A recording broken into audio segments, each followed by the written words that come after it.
வணக்க நண்பர்களே. தமிழ் சமையல் மதுரையில் நம்ம இன்றைக்கு பீட்ரூட் ஜூஸ் செய்வதை பற்றி தான் பார்க்க போகிறோம். அதுக்கு முன்னாடி நம்ம சேனலுக்கு நீங்கள் புதுசுனா ஃபஸ்ட்டு சப்ஸ்கிரைப் பண்ணுங்க.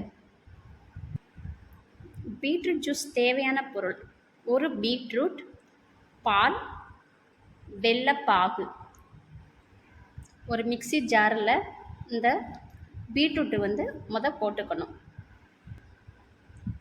அதுக்கப்புறம் இந்த பாலை அப்படியே ஊற்றணும். இது இப்போ நல்லா மையாக அரைக்கலாம். பால் ஊற்றி அரைச்சா நம்மளுக்கு இந்த மாதிரி ஒரு பேஸ்ட்டு மாதிரி கிடைக்கும். இப்போ இதில் ஒரு 2 மடங்கு தண்ணி இப்போ நான் ஆட் பண்ணுறேன்.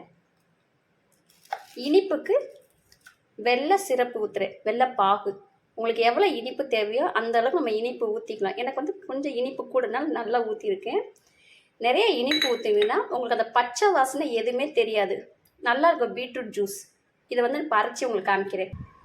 அரைச்சாச்சு, இந்த மாதிரி உங்களுக்கு இப்படி வரும். இது நம்ம ஒரு கிளாஸில் இப்போ ஊற்றலாம். இந்த மாதிரி திக்காக இருக்கும், நல்லா திக்காக இருக்கும். இதை நம்ம ஒரு வாரத்தில் 3 நாள் இந்த பீட்ரூட் ஜூஸ் குடிக்கலாம். குடித்தா நம்ம ஹீமோகுளோபின் அளவு ரொம்ப அதிகரிக்கும். முக்கியமாக நம்ம மென்சஸ் டைம் வந்ததுலேருந்து ஒரு 5 டேஸ்க்கு அப்புறம் நீங்கள் இந்த மாதிரி ஜூஸ் டெய்லி குடிச்சிட்டு வந்தீங்கன்னா நல்லா உங்களுக்கு பிளட்டு நல்லா இன்க்ரீஸ் ஆகும். உங்களுக்கு வெல்லம் தேவையில்லைன்னா நீங்கள் சர்க்கரை ஆட் பண்ணிக்கலாம். ஆனால் வெல்லத்துலேயும் உங்களுக்கு நல்ல பிளட்டு நிறைய ஊறும். ஸோ அதனால் நம்ம வெல்லத்தை சேர்த்தா அது நல்லாயிருக்கும். இல்லை எங்களுக்கு வெல்லம் பிடிக்காதுன்னா நீங்கள் சர்க்கரையே சேர்த்துக்கலாம்.